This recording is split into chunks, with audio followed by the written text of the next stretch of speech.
Welcome to Tangawizi at 1. Yes. Wow. Yes. What an awesome day. Yes. Tangawizi at 1. We just turned 1. Imagine. 12 months of Recording. storytelling. Mm-hmm. Wow. Amazing guests. Yeah. Putting ourselves out there. Wonderful conversations. Challenging ourselves to be out in the public. Exactly. Mm-hmm. Wow. I don't know, I kind of felt like it just flowed Uh-huh. because this podcast was in the works for a long time as well. Uh-huh. Yeah, so it's not something we woke up and decided, okay, let's shoot a podcast. It's something we've been talking about, ruminating over, trying to figure out our own angle, how we want to tell these stories, who we want to tell the stories to. So it's been, for me, I feel like the producing aspect of it, that was the easy part.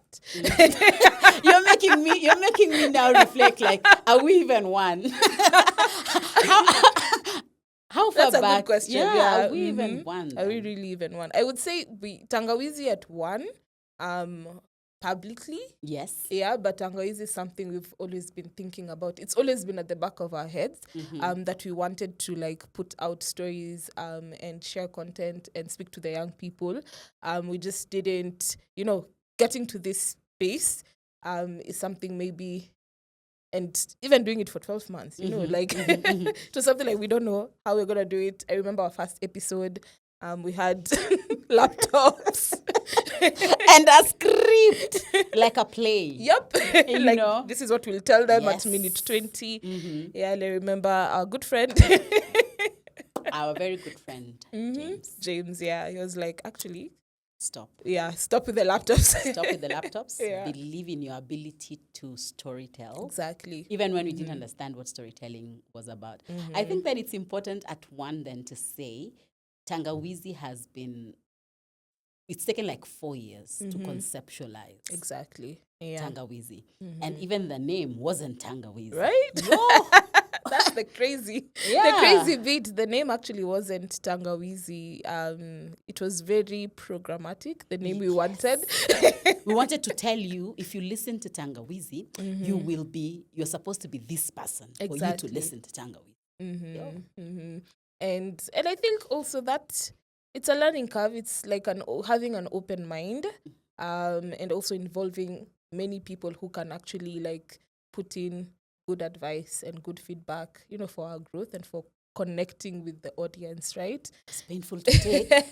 I remember when our good friend Dan was like, that name is not. Ain't no way. Yeah, It's not going to make giving. it. Like, you guys, you have good content, but the name is not going to penetrate. Like, but I'm like, stop those project management things here. Which is good because we both like are in the programs. space, Yeah, yeah. exactly. So it was actually, it felt like a light bulb. We're like, oh, actually, by the way, right? No, it was quite painful. So I just to also say that we didn't have like an epiphany, so what is this name going to be? What does it mean? I think we were just pressed of time. Yes. We had to go live. Yes. We had to launch. Exactly. And our initial name was crap from the creative perspective. Yeah. And we're like, we need a name. Nobody dreamt. It wasn't like inspired. We needed a name and we needed to go out there because we were already shooting the content and we needed to launch. Yeah. Because actually we had reached a place whereby we are sitting on the content. We've researched. We have we have Excel sheets, documents. We've had meetings. Concepts. 7 a.m. meetings, by the way, guys. 7 a.m. is a good time to put together all this work.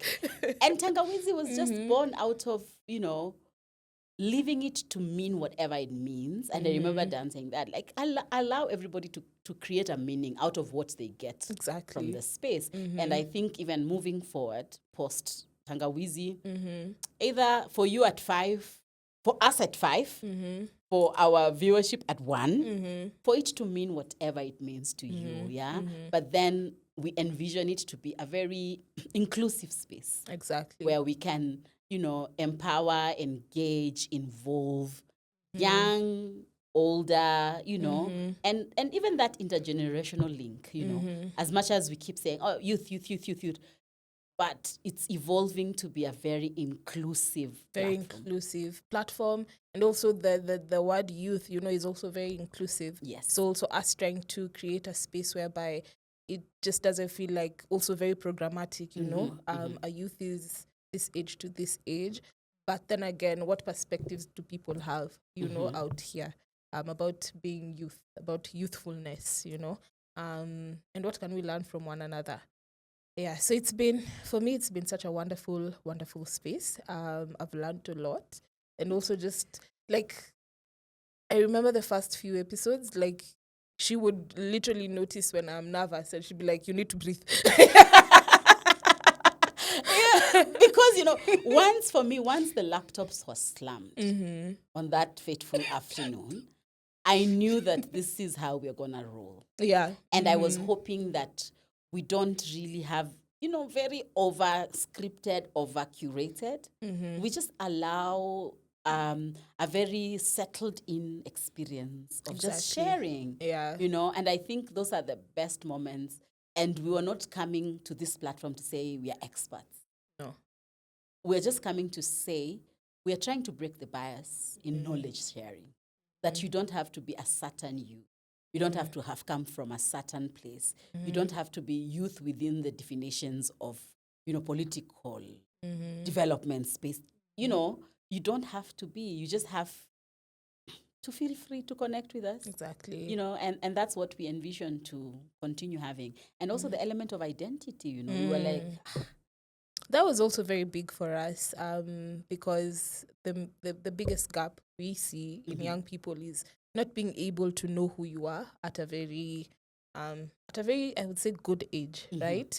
Because even from the guests that we've had on the show, we realized that a lot of them maybe came to identify maybe way later, others way early.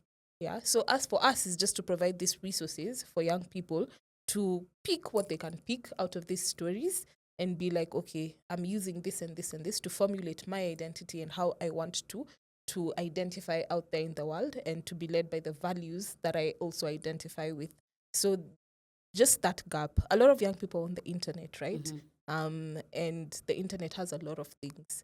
And a lot. So there's the TikTok, the Facebooks, the Instagrams, the YouTube, a major part of their time is literally online. So if we can be in that space as well and influence what they're listening to, influence how they're building their own identity, then why not, Adding our voice to the big basket. Exactly. Of knowledge and of perspective, unapologetically. Yeah. So it's good. I think for me, the platform also just challenged on perspectives of how you need to look like when you're doing this kind of thing. And I battled with that. Must I now look thinner? Must I, start doing my eyebrows, And it was quite challenging on how do I then present myself. It was quite a challenge to kind of reconcile. I think that's I love that you bring that out because that was also something that I thought about it. I'm like, because for a lot of women especially, we stop ourselves from doing things because of how we look sometimes and how we're going to be judged by how we look. And personally, I have been bullied online because of how I look. No way. You get, someone can say, oh, you look like this, you look like this. And because you said something they didn't like hearing, so they attack your looks. So I was like, am I still putting myself out there to be criticized and analyzed? And then just the more we see it and do these episodes, the more comfortable we get in sharing our voice, in also just being perceived as who we are. and you don't control. But and for me, it that perspective particularly validated our why Tangawizi. Yeah, because, when we are engaging in the trainings, we engage with young people. We also talk about the sexualization aspect that we see. Exactly. When we unpack human sexuality. Yeah. And me, that comment that would never leave me is the we sell beauty comment. And I was like... you're also selling beauty. I'm like, actually, no. No, But then it really validated why Tangawizi needs to be here. Because in this very authentic engagement that we create in the platform, then we also get to help people unlearn some of these perspectives, that we cannot continue feeding to this oppressive way of showing up or presenting. Yeah. And you bring in a very good point, because when we are going out there to do trainings to young people, we don't want them to idolize us. No. Yeah, we don't want them to pedestalize us and be like, we actually show up just as ourselves, as real as we are, as life is as real, and why would we change that in this space? Correct. And these are personal decisions. If someone wants to wear a wig or do their makeup or do their what, like, it doesn't matter. And then also, I believe you're very busy people. also, I was like, also, can I share my calendar? Do you want to see my calendar? We're very busy people. So if it doesn't center what we need to center, then it's not a big deal to us. And I think also it speaks to our values. Correct. Because we want to center the real thing, what is actually important. It's not about us also putting ourselves on a pedestal, because we won't, number one, we will not be able to live up to it. Yeah. There's a lot of moving parts. Exactly, lots of moving parts. And I do also believe that even our audience that have interacted with our content have appreciated that as well. And also we have accepted that this might not be content for everyone. It's true. Yeah. So where were you when the episode dropped? Episode 1. Episode 1. How was it? Episode 1 was really good. I even remember what I wore. Focus on where you are when it dropped on YouTube, when they decided to do that thing. Because I'm connecting how I was feeling when we were recording and then okay. So I'm just thinking about, when we were recording, I was definitely very anxious. And maybe even my eyes could tell the anxiety. Yeah, I was just like, oh my God. And then I don't have my notes. And then your laptop has been slapped. Like this. And you're like, hey, when it came out, I was like, okay, breathe. This is the beginning of something. And imagine you have to keep doing this. So you've done episode 1. You can't say you can't do episode 2. You have to keep showing up, right? Literally. Maji ushayavulia nguo. And yo. Lazima uoge. But I'm excited. And I was also excited about the conversation that we had.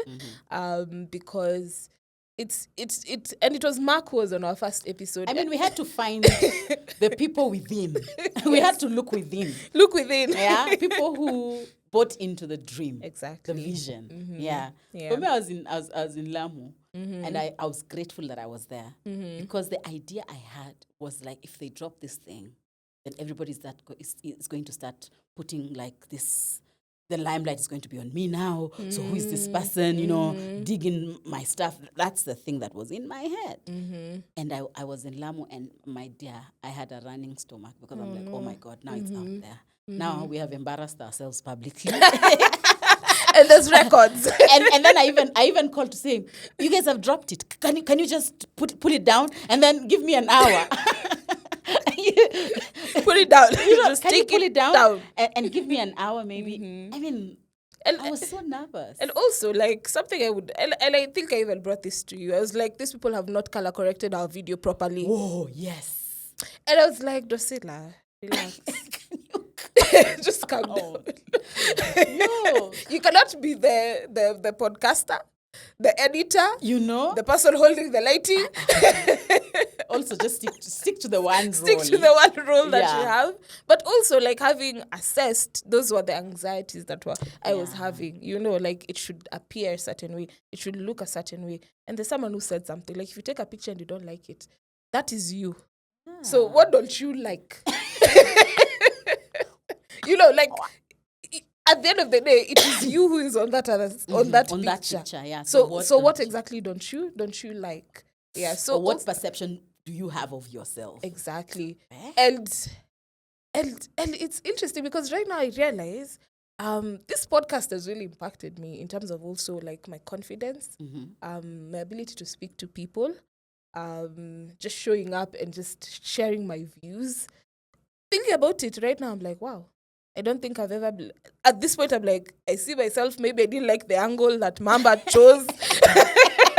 And you're like, oh, you're forgiven. Yeah, and Let's I'm just focus like, on the content. I'm just like, Dorsila, even if the angle was like, Sijui how, that is you. That is me.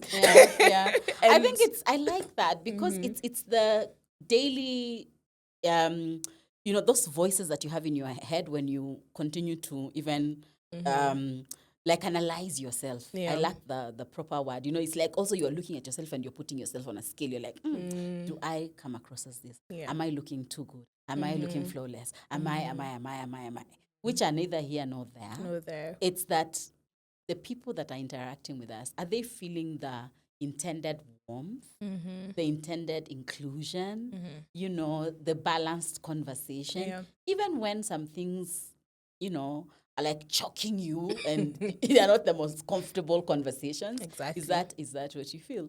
I think at one, it would be good for people to also know who is Dorsila and what she's about. There's this way of introducing yourself. Like I'm many things to many people. Hey! 12 months later. 12 months later. But one of the things that I appreciate is that I'm very multi-passionated. So for a lot of people, that can seem like you're never in one area or in one scope. But I have given myself the permission to just explore and to explore interests. Yeah? And to reinvent myself as many times as I want.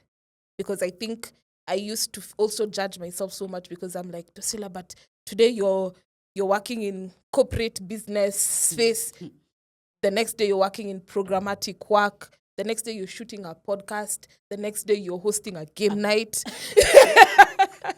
The next day, like you're in the dog club. Right?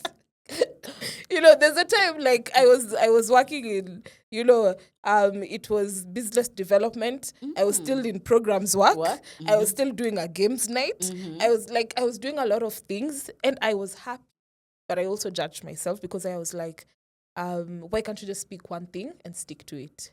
I think it's our socialization. It's like we were supposed to, and then we were judged for, we don't look like you. You are clear about what you should be doing, So you just do one at a time. Why are you doing everything together? Yeah. But then what time do we have? Exactly, right? Shortly the sun is up. Shortly the sun is down. And I'm also still a teacher. So that's just add all of those things together. Then I was doing radio at some point. Yeah, but at the core of it, for me, my desire really is just to inspire people to show up as the best version of themselves and to show up for opportunities that are out there and to push yourself beyond, outside your comfort zone. Because there's something that this guy for this podcast said. It's a very well-known podcast, but the cost of entry is embarrassment. Wow. Yeah, that's the cost you have to pay. My loose stomach is valid. It's very valid. Woo, yeah. Okay. I forgot the name of the podcaster, but it's very, very... It's a very popular. Exactly, okay. Yeah. And he said, like, it's... So he normalized that feeling for me. That feeling of, oh my God, maybe I'm not qualified for this. Maybe I'm going to suck at this. I'm not going to be good at it. But he was like, whatever you're feeling, that's what you should be feeling. It's okay. When you say that, it reminds me this one time we had, and I know we're going to break down the people that have come here. And this one person told me, why did you have that person there? What do they have to say about this subject? And, I'm like, do you have like a checklist of who is supposed to have the authority to speak on XYZ? I mean, no. Na sasa hivi venye kila mtu ako na mic. Na ni sawa. Na camera. You can't control. And it's okay. And just because you perceive me, whichever way you perceive me, that does not mean that I don't have a voice. Exactly. Please. Yeah. Or you can't add your voice to a certain topic. Yeah. And also another thing, I became okay with being wrong. I like that. like this pressure of always saying the right thing at the right time and knowing everything. By the way, I'm okay. Come and tell me Dorsila actually hapo umetudanganya. Cheers.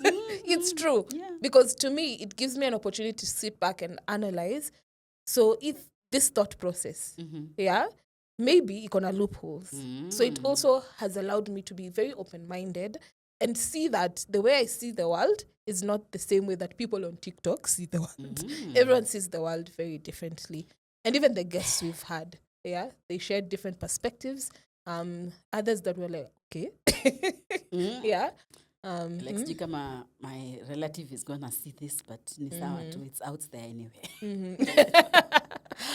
I think for me, I was happy to add the podcasting element to my portfolio or to who I continue to discover, in me. And I love that because I feel like you might not feel this, but I do feel like you're a natural. You have a way of bringing people in and telling stories. Oh, thank you. Like a very natural way. Yeah. And me, I'm happy that other people get to experience this energy. Yeah. And I think it's the training background probably. And for me, I have always enjoyed being with people and engaging in knowledge transfer. I know that's the salary text that we use, knowledge transfer, but just the everyday learning, you know, and the ability to probe.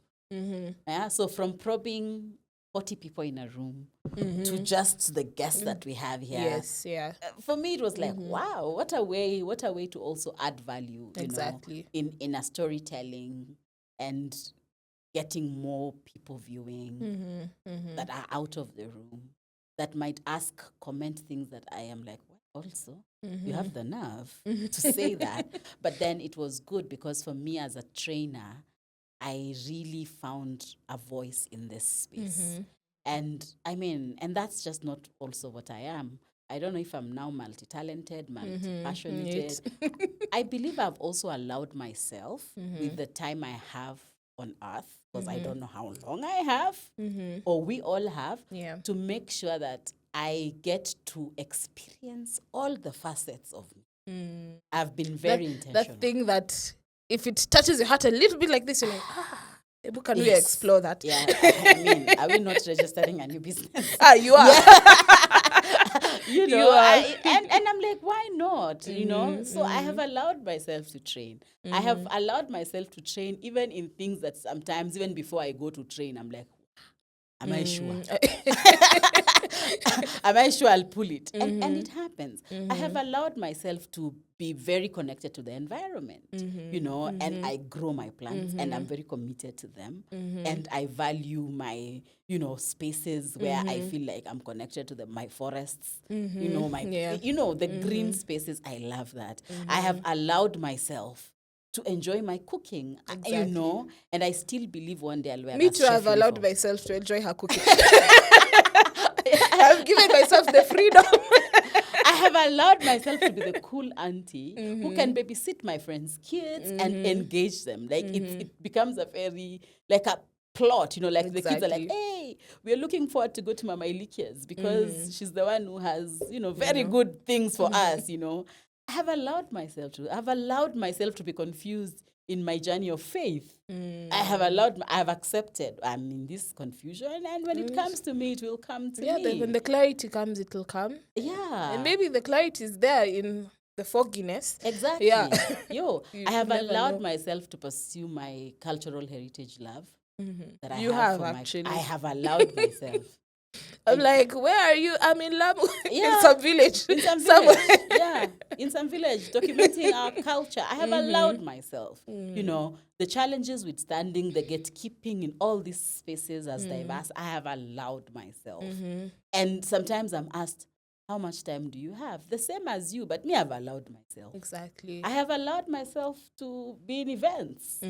As a planner, I have allowed myself to move my spreadsheets from the machine to the actual, you know, I have allowed myself. You've given yourself that permission to I have allowed myself explore. To be a pager now. And, you know, it's a thing that I was even like, the experience I've had in my career. Why? Why am I holding A up plaque? thing. Yeah, and I have found that the thing that I was looking down at has become the most impactful thing when it comes to engaging with people in events.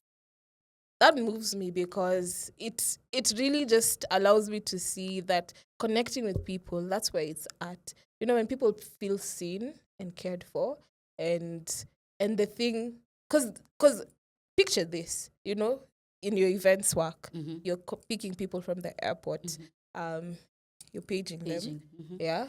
Then they come and they meet you and they see all the things that you do. They sit and wonder, how is it that you have time to also go and pick them from the airport as a pager? And they're like, wow, it takes intentionality, it takes thought, it takes care. So for me, I feel like people just want to be seen and cared for, and that connection, building that connection. I feel like even for us, even the people that are watching these episodes, we actually just want to connect, let's engage, let's have conversations, let's agree and disagree. Let's explore, you know, let's talk about stuff. And you see, even the different layers of ourselves, you know, because we are not just one thing. The greatest lesson that I've learned yet is never demean people's functions. That's true. You know, like you can't say, me, I don't do that. I have unlearned that seriously. Because, okay, is care, is intentionality, is concern, is hospitality meant for a certain kind of people who are the lowest level of humanity? No. I think this whole journey of this podcast, I feel like we were like a flower, then it just opened us up. Bloom where you're planted. And we've grown so much as individuals, and it has allowed me to be okay with being seen and with being heard. And I think our desire as well is to inspire people to also open up in whatever opportunities that present to them, even young people, right? You don't have to just meet one certain career path, because also it's more than making money. Yes. Yeah, because I feel like sometimes we want to pipe down this thing into how much money is it making for you, you know? The money follows you sometimes. Indeed, right? Most times. Yes. But the money finds you when you're doing these things. Yes. Yeah, the money can't find you if you're not in this space. And I think for me, in celebrating Tangawizi at one of my friends just told me when I called them to say, actually, you know, we turned one. We are one. And she told me boldly that, do you realize that 12 months would have passed if you still didn't do it? There's Peter too. So congratulations.